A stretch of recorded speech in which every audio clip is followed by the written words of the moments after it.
Hi, this is Mischelle Leahy with Reedy Press. Today I'm joined by author Ed Wheatley.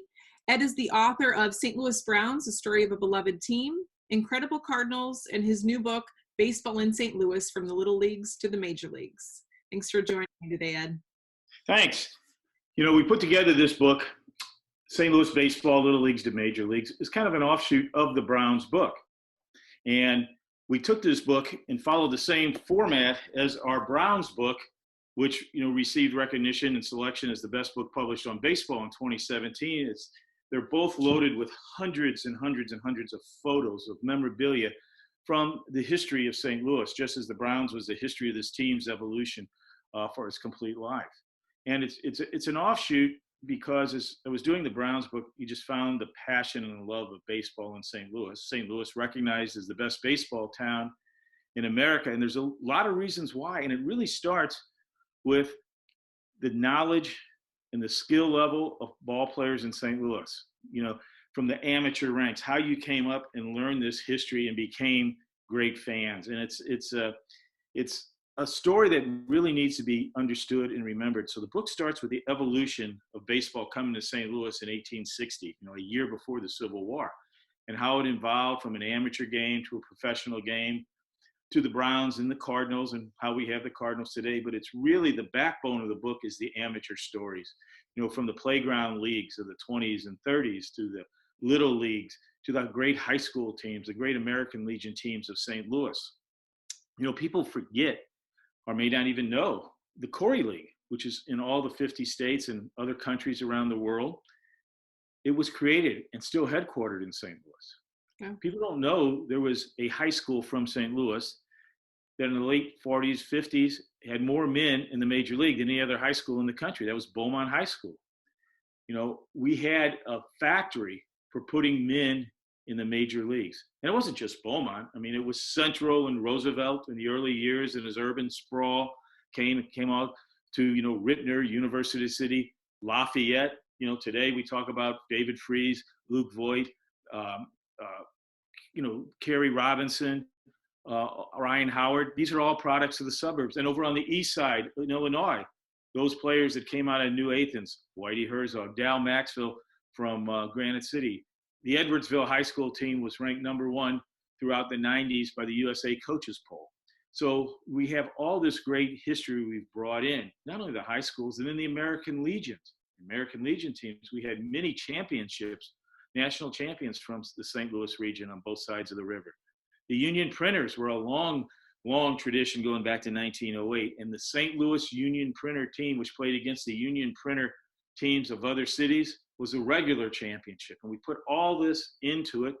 And we delved into areas like the African-American experience in St. Louis baseball. We had the great Negro League teams, the Giants and the Stars. The Stars were world champions 3 times.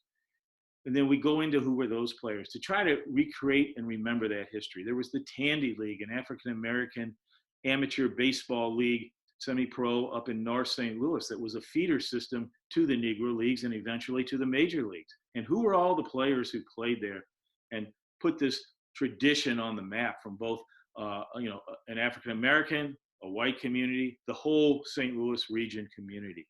And that's what we're trying to tell here, and we build. And we actually then build with a crescendo. Who were all these great players?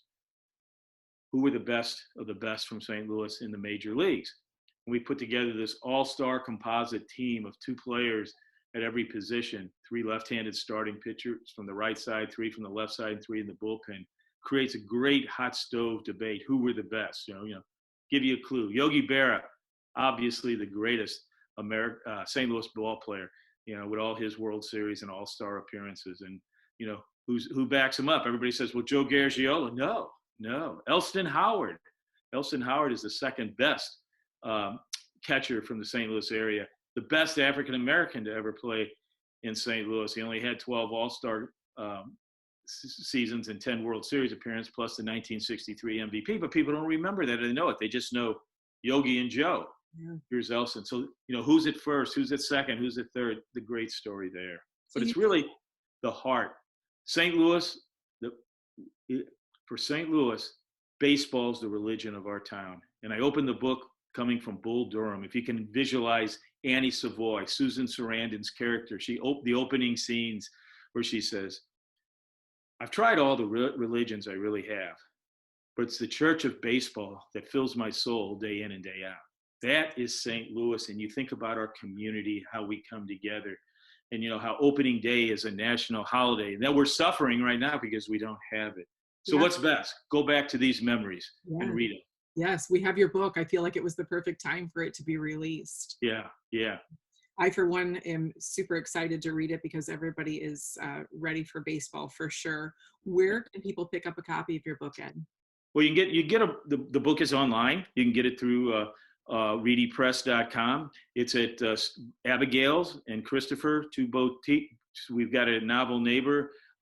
We've got it at many different bookstores. They're all offering curbside pickup, and you can get it. And for many of these, if you call and you order it, we will make sure, if you want it as a gift or for yourself, I'll make myself time available to get them copies autographed to them. And the best thing about this book, not only is it a happy place, a happy time that we need, it's bringing back such good memories. And those few who have received a copy since it just came out 3 days ago are just calling, saying, oh my God, I can't believe what I'm reading. It's following the suit of the Browns book, where we made the PBS movies, the Emmy-nominated PBS movies. We've already started the script and the filming for the movie to be shown on PBS in March 2021 from this book. So awesome. Get a jump start on it, folks. Oh, Ed, thank you so much for this book and for your love of baseball and for your time talking about this today. Thank you.